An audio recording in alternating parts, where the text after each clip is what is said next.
What is happening, RET family? I'm currently sat on a cushion right now because, as you may or may not have... What is happening, RET family? I'm currently sat on the floor on a cushion right now because, as you may or may not have seen, I sent a naked backflip off a cliff, fucks it up a little bit, and what you didn't see from the video on my Instagram of me sending the naked backflip was the fact that I think I may have broken my coccyx. So sitting down is incredibly painful because I've been fisted by the sea at about 120 miles an hour, and so if I'm grimacing and shifting and shuffling around, it's because my ass is very, very sore. This takings video then is going to be about the 7 Habits of Highly Effective People by Stephen R. Covey, one of my favorite books of all time. I've actually read this before. It was one of the first books I ever read. Didn't realize until I was like halfway through, and it's only the second time reading it that I've really appreciated it, and it is one of my favorite all-time books. If you were to follow the principles in this book, if you were to live your life by this book, your life would change positively forever, and you would be fulfilled, you would live an abundant life, you would be happy, and I hope I go back to this because it is an absolutely banging book, and I really wanted to absorb the information and the principles in here because the information is priceless. It is a sick, awesome book. So it's quite difficult to read. It's about 360 odd, 400 pages, and the text is quite small. I think it was written about 40 years ago, so it's not like a nice, easy, big texted book with like nice, simplistic language to use. It is quite difficult to read. It is quite difficult to read, but it is completely worth it, and I find that things that are challenging to read normally have the most information, and you get the most from it. It improves your vocabulary, it improves the words that you use, so it's always good to challenge yourself and make yourself feel a little bit uncomfortable, be it reading, be it life, whatever it is. So, like I said, this is one of my all-time favorite books, and it starts off talking about paradigms and principles. The book is based around these paradigms and principles, and what a paradigm is it's a Greek word, scientific in origin, and it basically means a model or a theory or an assumption or a frame of reference. So let's say I have a paradigm about gravity. If I was to experience a paradigm shift, or if there was to be a change in that paradigm, that would mean that the ideas behind gravity or the foundation of the theory of gravity would be completely wrong, and then we would have found out something else. So paradigm is this Greek word originally used from scientific origin for theory, assumption, or frame of reference. And the book talks about how we all see the world through a different lens. The world, the situation physically might be the same, but the way we perceive it, the way we see it, varies from person to person, and it varies due to this lens that we see the world through. And this lens is built up from life experiences, things that we've done throughout our lives, lessons that we've learned, things that might be incorrect or correct, but it ultimately means that we all see things slightly differently, and that may vary depending on the difference in this lens that you see the world through. And this lens is based upon paradigms. So the way we perceive things vary from person to person. It means that no one is right or wrong about something. If you have an argument with someone, quite often it's just because the way that you see it isn't, you see it differently, you see it through different lenses, even though you might be looking at the exact same thing. It's why people disagree and people argue with things, because they both think that they're right, and that is due to the lens that they are looking at a situation from. So I'll put on a picture right now that's in the book, and this is an image of not to give it away, of a young woman or an old lady. So if you look at the image, you're most probably going to see a woman in her mid-20s, like a nice necklace, looking away, probably quite a nice little button nose, quite nice eyes. But do you see that, or do you see the withered, haggard old lady? There's two images in this one picture. Some of you will see a young woman, some of you will see the old lady. Like if you look at the picture, the jaw from the young woman is actually the nose of the old lady, and then the necklace on the young woman forms the mouth of this like withered old witch-looking bitch. So what that goes to demonstrate is that I've just changed your frame of reference. I've just changed your paradigm when you're looking at this image. And if I can completely change your paradigm in a few seconds, if you can view something completely differently, as simple as an image in a matter of seconds, what do you think a lifetime of conditioning and a lifetime of experiences and being conditioned by your parents and by your friends and by your environment, what do you think a lifetime of that is going to do to your paradigms and the way that you see things and the way that you view the world? The difference is going to be fucking huge if I can do that in a matter of seconds. So it goes by this notion that everyone has these different paradigms, everyone has these different frames of references. Sometimes they overlap, sometimes people see the same things, other times and quite often they don't. And you get these big divergences in the lens that we use to view the world and the way that we see things.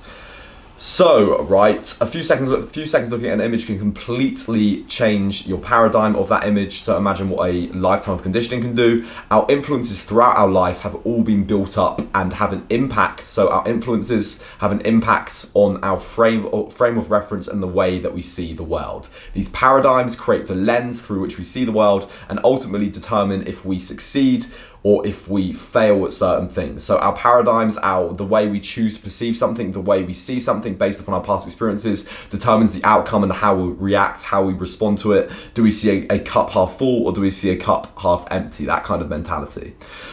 So use the example saying these paradigms are like maps.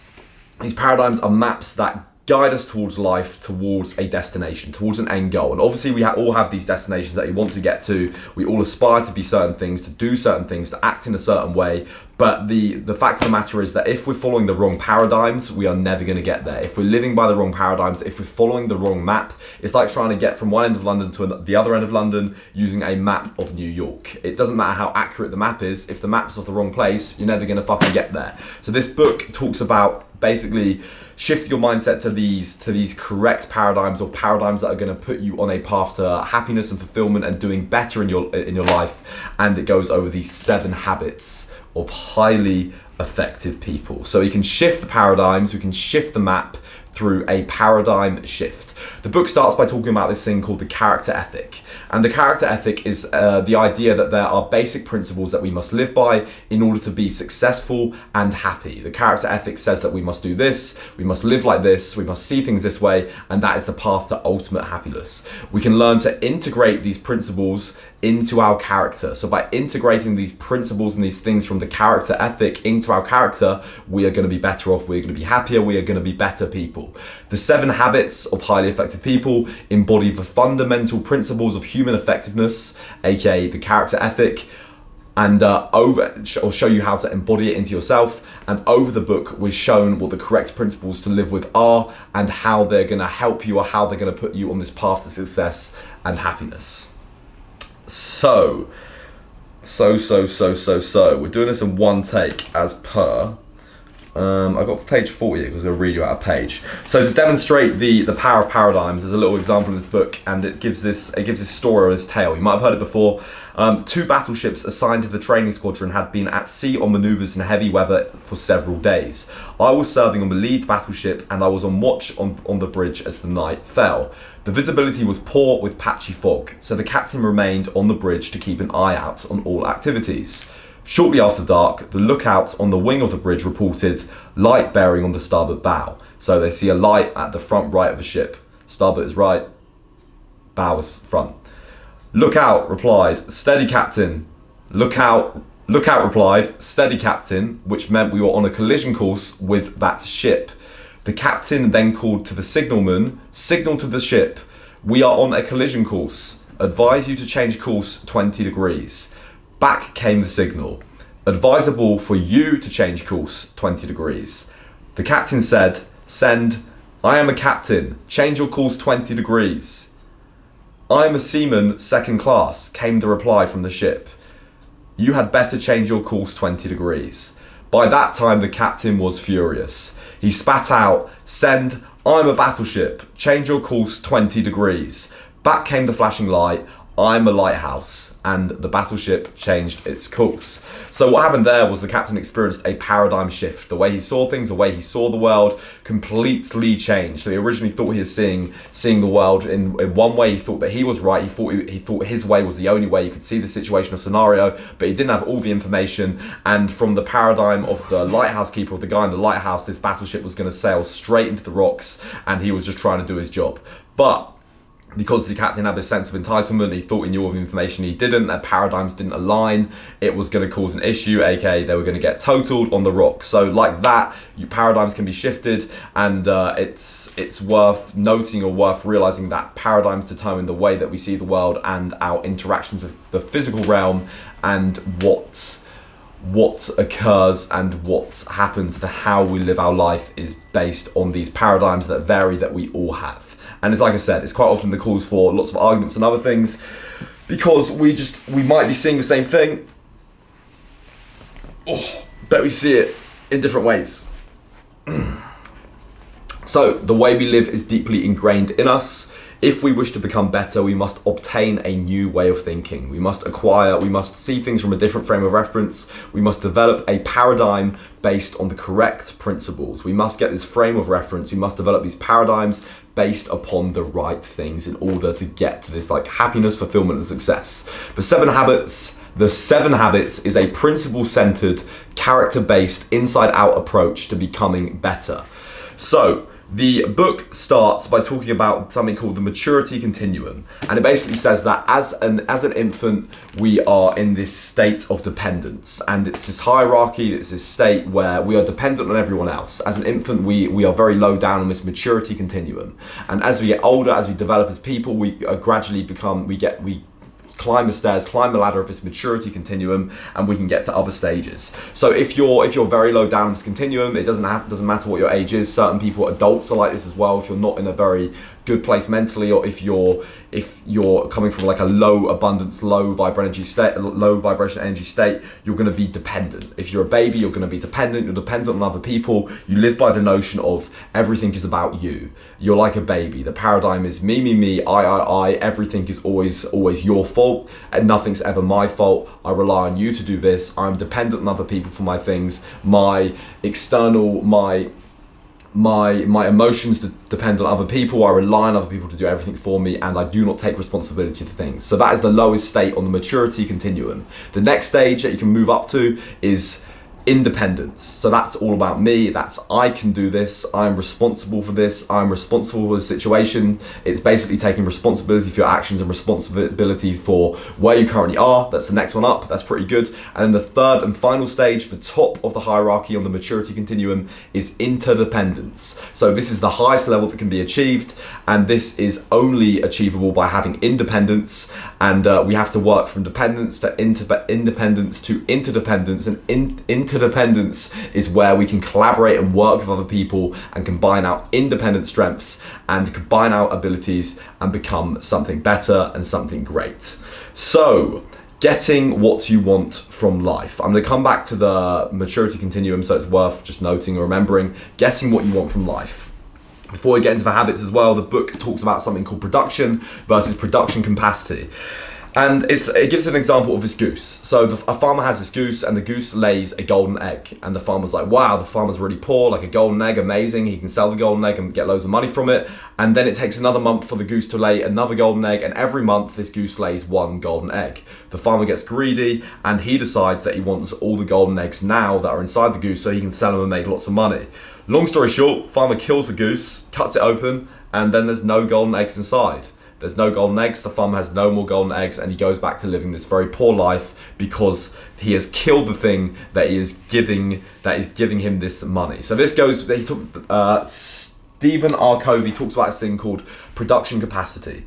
So the golden eggs that everyone wants, that is production, the desired results, but no one cares about the production capacity, the PC. So the production is going to be the golden eggs in this case. The production capacity is going to be the goose in this case as well. The ability for the goose to produce eggs is going to be the production capacity. So that's the thing that's creating the production, creating this sought after valuable thing. And people focus on production in life, in this world. Everyone focuses on production. They focus on what they can get out of things. They focus on the immediate return rather than investing long term, rather than taking care of the bigger picture, taking care of the bigger things, taking care of the goose itself, feeding the goose, giving the goose water. They just want to kill the goose and get things now. People neglect the production capacity, and then that ultimately comes back and bites them and doesn't allow them to live this like abundant life, because they don't focus on The PC, they focus on the P. So the PC principle would be to, in like a work environment, would be to treat your employees how you want your employees to treat your customers. And by doing that, you're gonna be ultimately downstream yielding the results that you want. So it's worth noting production capacity versus production. If you want something, don't take. Look at the bigger picture, see where it's coming from. So let's say, for example, with RET, with these videos, I can just take everyone's money, then not upload everything, put all the money back into Facebook ads, run these shitty Facebook ads, and then have this, or run these epic Facebook ads and have a site with nothing at all on it. That would be me going after the P. But if I really wanted to feed the goose, or feed the golden goose, and improve my life and the lives of others, I've got to think about the bigger picture, and I've got to create good content for the site, keep doing these weekly book reviews, keep doing videos, keep doing other things, interacting with you guys, putting out valuable information, and that's going to be the production capacity. So when you care for someone else, when you care for the bigger picture, you will get rewarded, but you can't just take, or ultimately the goose is going to die. So into the habits. Habit number 1, the 7 habits to change your life and things that you should acquire. So habit number 1 is be proactive. Be proactive.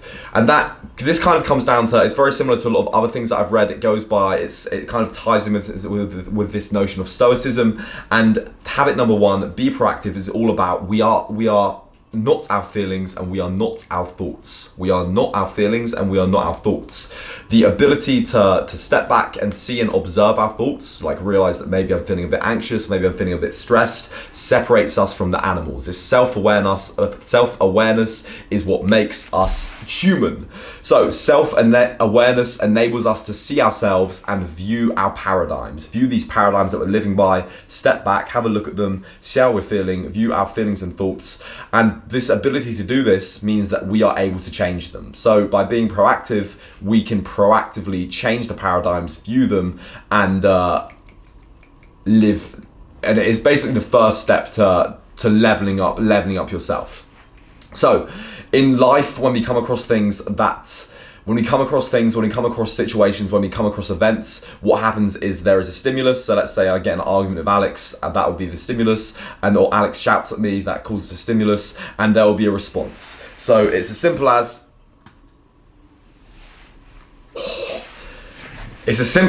stimulus and response. Stimulus and response. Something happens, the stimulus, and we respond to it. But in between the stimulus and response, there is a gap. And that gap enables us to choose the way that we respond. People are hardwired. We are hardwired. Me and you are hardwired. Everyone is hardwired. No one is this like enlightened super being naturally to respond straight away to things, to be reactive, to reactive our emotions, to reactive our feelings, and that isn't the best way of doing things. So what we have to realize is that we are able to control we are able to get in between the stimulus, and we're able to control our feelings. We're able to control the way that we feel. So it's worth considering that that there is a feeling, or there's a stimulus and there is a response, and we are able to get in between that and really consider and look at things subjectively and not just react to it like an animal, because we are better than animals, we are beyond animals, and that is what makes us human.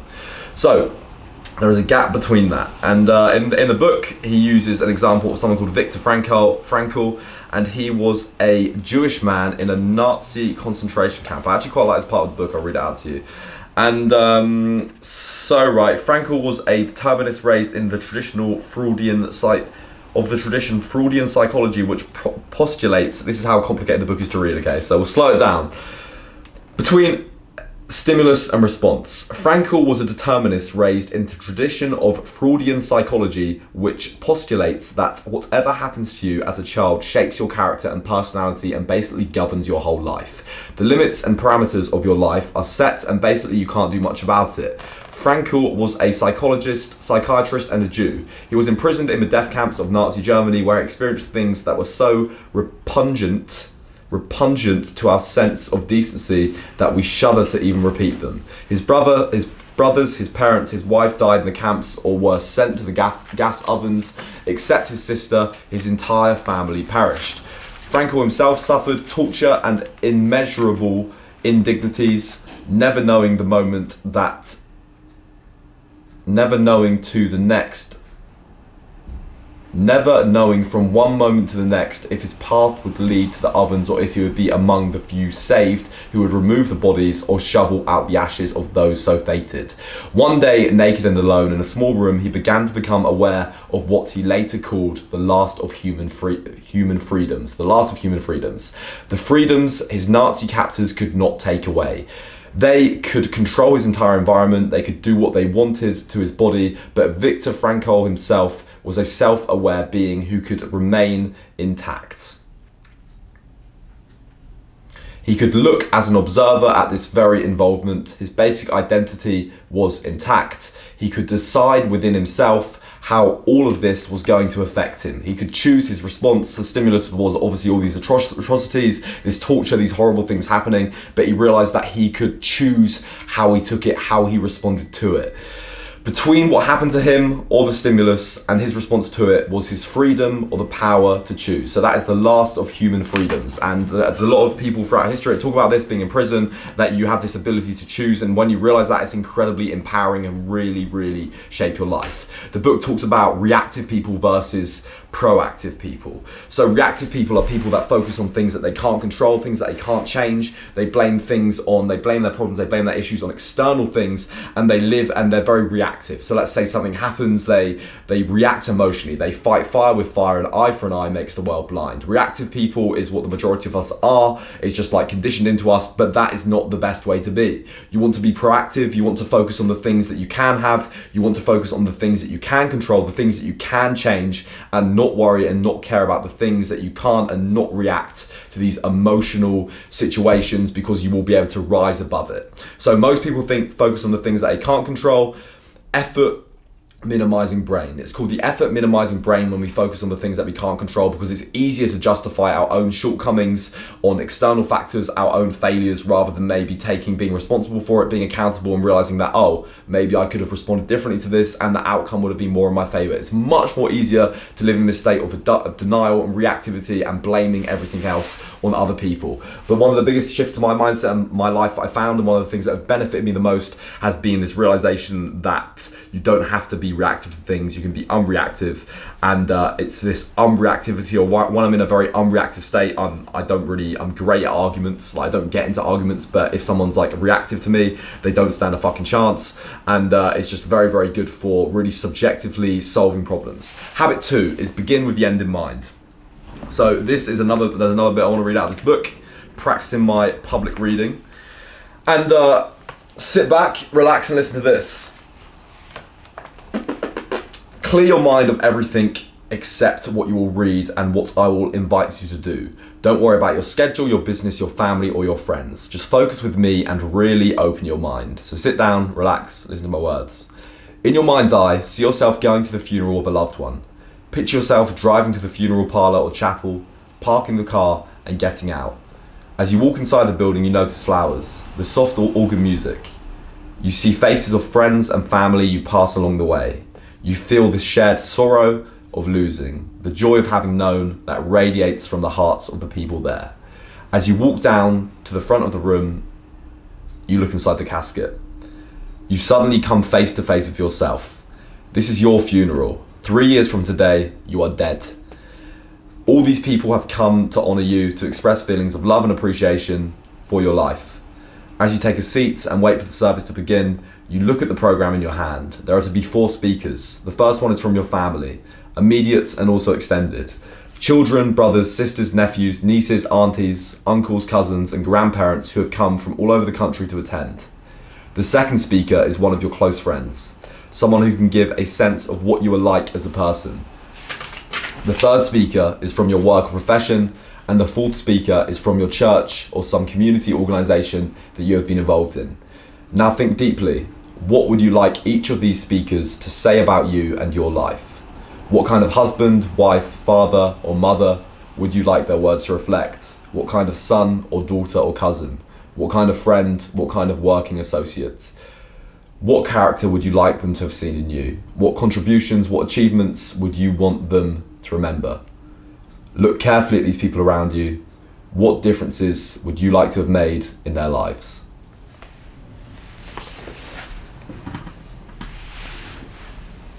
So, that is beginning with the end in mind. And basically what it's saying is that you want to consider that end. You want to be thinking about the end of your life. You want to be thinking about the end of things and really what you want to get out of them. So you're imagining yourself at your funeral, you imagine you've died.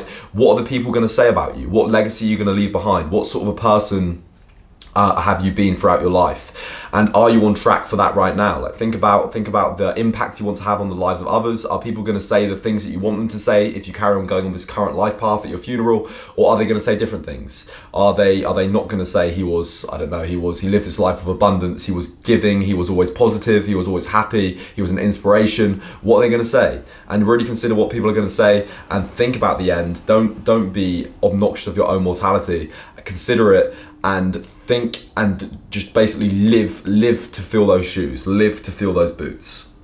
So are you doing the things in your life right now that align you with the principles and the person that you want to be? Are you on that right path? And it talks about visualization, so visualizing goals, visualizing things, visualizing what you want yourself to be like as a person, visualizing your own death, visualizing your funeral, visualizing what you want people to say about you, your interactions with people. And the book, this is a bit of a game changer for me, this quote, it says that all things are created twice. Everything is created twice. Number one is you create something in your mind's eye, you visualize it, you create it in your eye, you recall it in your mind. And then number two is you actually do it. You go through it and you live it. So technically by visualizing, you're doing things twice. And when you go through things a second time, you've already done it once, you're gonna be better at it, it's gonna be easier, and you are creating this self-fulfilling prophecy. Something that's this track or this path for you to follow rather than like the blind leading the blind. Self-visualization, self-fulfilling prophecies, and the next thing it says in that part of the book is develop a mission statement. Develop a mission statement based on your core principles. Really take the time to write out a mission statement. Write down what you want, write down what you want to achieve throughout your life, and write down the things that really mean a lot to you based on your core principles, the things that you really care about. I'm gonna get up and I'll get my notebook.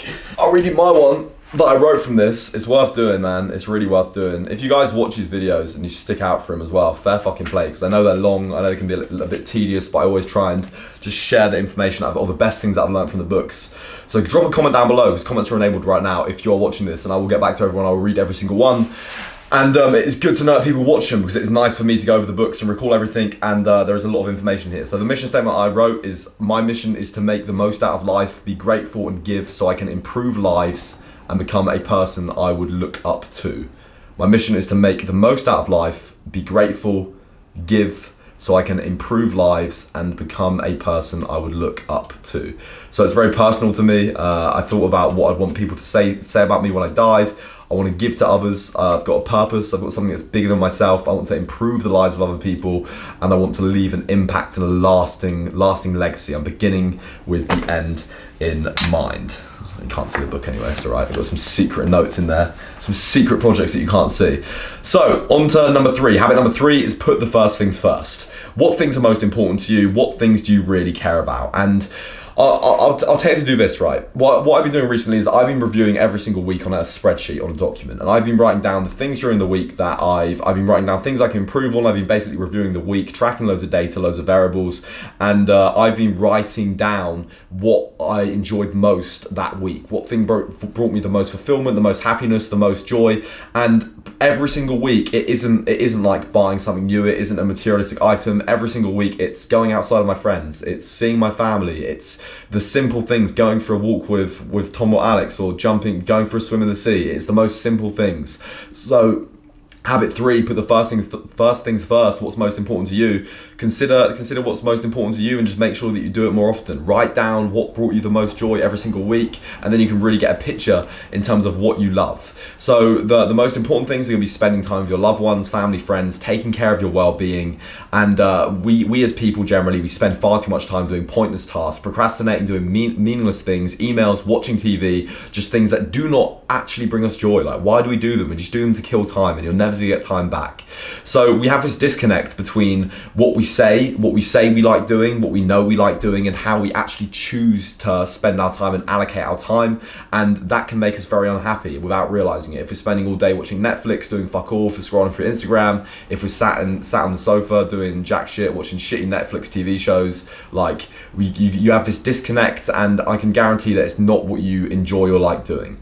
So You've got to realize as well that you've got to allocate the most important things first, but in terms of business and work, and then also the things that you enjoy. The things that you're rushing to get done quite often aren't very essential, and they are taking away from other areas, other things that are important to you, time you're never to get back. So the book talks about scheduling your week. At the start of the week, I do this: schedule your week, write down your most important tasks, and schedule them over the week. Like, write down a day that you have to get a certain thing done. I like to schedule things by hour within the day as well, but the book advises against it, just because if you overrun the task, it can like fuck up your whole week. But just bear in mind that be flexible with your scheduling, and do put the important tasks that are urgent.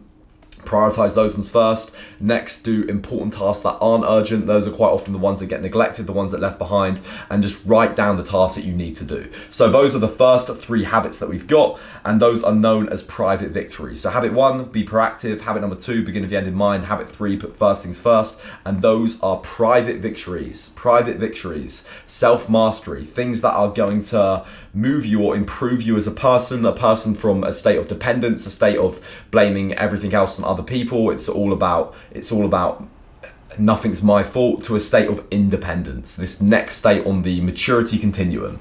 The next 3, so it's basically, private victories are basically the foundation of your character growth, and they precede public victories. So there, you have to have these private victories before you can get these next 3 habits, which are next 4 habits, which are public victories. But in my eyes, private victories are like the core foundation that we can all work on, the most important ones. So the next 4 habits are public victories. Once you have the foundation that is independence through the habits, the first 3 habits, you can move on to interdependence. So teamwork, 1 + 1 = 3, 5, 100, linking independent people and forming interdependence through teamwork and public victories. So habit 4, think win-win. There are 6 paradigms to human interaction.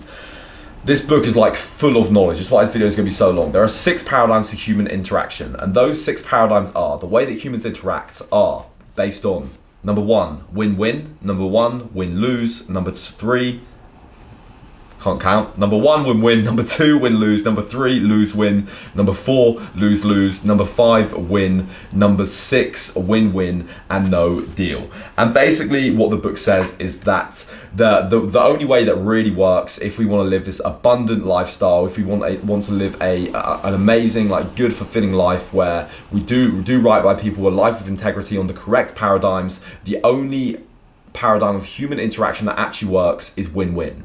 We can only make deals with people and only do things and live this life if we form interactions that are win-win, where both parties win. So let's say, I don't know, I want to go out for dinner with someone, or Alex wants to go to one shop to do his shopping. I want to go to another shop. I'm driving. He says, can we go here? I say, no, I want to go here. And then I drive to where I want to go. That's going to be a win for me. That's going to be a lose for Alex. But ultimately, that's going to turn into a lose-lose for both of us, because Alex isn't going to be as inclined to help me or maybe do something for me down the line. So ultimately, in these human interactions, we've got to think of everything from a win-win. So we've got to do things where both people are winning, or we're going to do a no deal. So the only 2 things that you should consider is a win-win, where both parties are winning, both parties are doing well, both parties are going to benefit, or you should be ready to walk away from a deal and say no deal, and just realize that no duck off a water's back, water for duck's back, no problem, and on to the next thing. So just don't even go into a deal with someone if it's not a win-win, basically. Habit number 5 then is the seek first to understand, then to be understood. So that's all about putting yourself in another person's shoes, seeing things the way that other people see it. And that's something that I'm very good at.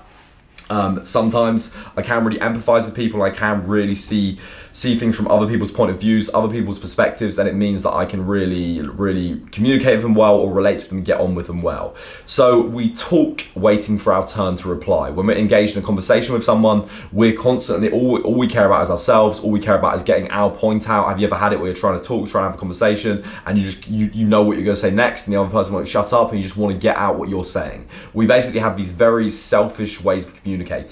So habit 5, seek first to understand, then to be understood. It goes on about communicating and how you can improve that, and how you can really get this thing or adopt this great method of communication called empathetic listening. And empathetic listening is the highest form of listening, or the highest form of communication, and you can see it the way that the other person does. You can see a situation, you can really empathize with them, you can put yourself in their shoes, and you can get into their frame of reference. You can see things from their frame, which means you can truly understand the person and where they're coming from and feel their emotions, and from there you can then change their frame or change their perspective or get them to see things the way you see things, and you can really get on their level. So there are 3 different levels to developing this empathetic listening.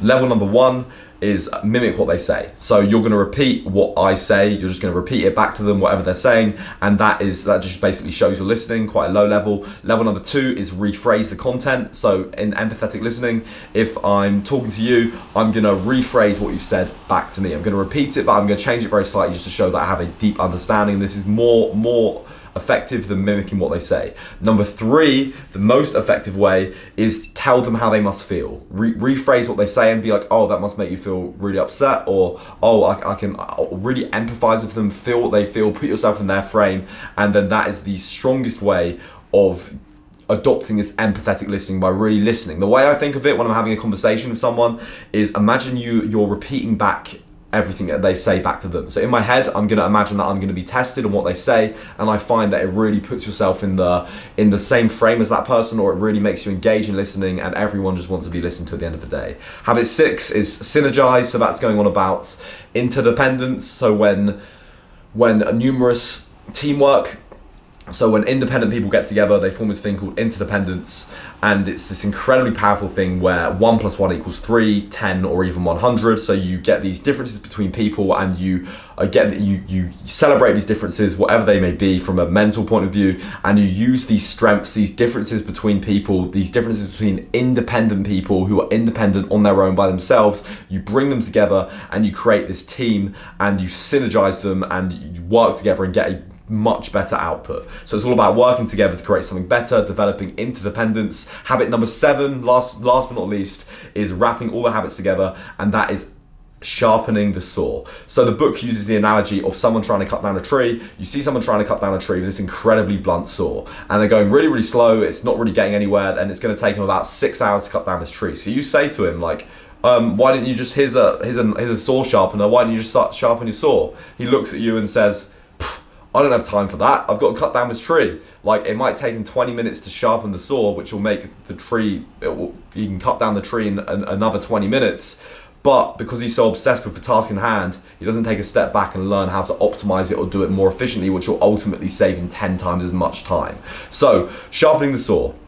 We are the instruments, and we must sharpen these 4 areas of ourselves. Number 1 is the physical realm. We must sharpen this physical realm in ourselves. We must exercise, we must feel good, we must better ourselves. If you live your life eating rubbish in versus garbage in, garbage out, if you put this shitty food into your body, if you don't exercise, it's going to come back and bite you in the end. You're going to die young, you'll probably get a heart attack. Number 2 is spiritual. Meditate, ask yourself where you're trying to go, really consider the end in mind. So sharpening the saw is tying the other 7 habits together. Spiritual, meditate, ask yourself what do you want, where you are going, begin with the end in mind. Number 3 is cognitive. So learn cognitive health, learn, read, teach, encourage others to grow, develop your brain, because if it's not growing, it's stagnating, it's dying. And number 4 is social health, relationships, living interdependently with family and friends, and just improving yourself socially and becoming a better person. So the final habit is sharpening the saw. So the whole book just basically talks about how you should strive for continuous improvement. It goes over these habits and how you should live by them. It goes into a lot more detail. Obviously this video is quite long,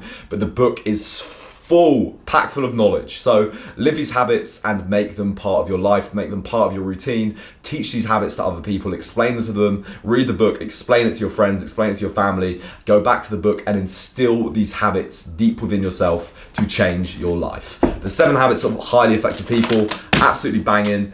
I'm gonna get up from the floor before my coccyx turns to dust, train back, and yeah, hope you enjoyed that one, guys. Leave me a comment, drop me a tag on the Facebook page, let me know what you thought of it, and I will keep these coming as I read a book every single week. And like I said, it's great for me as well, just to recite everything, to recall it, and the best way to absorb information is to teach it. So teach someone else, family, friend, make a story, Instagram story on it, whatever. But yeah, keep killing it, guys, and that was my Tekken's video for this week.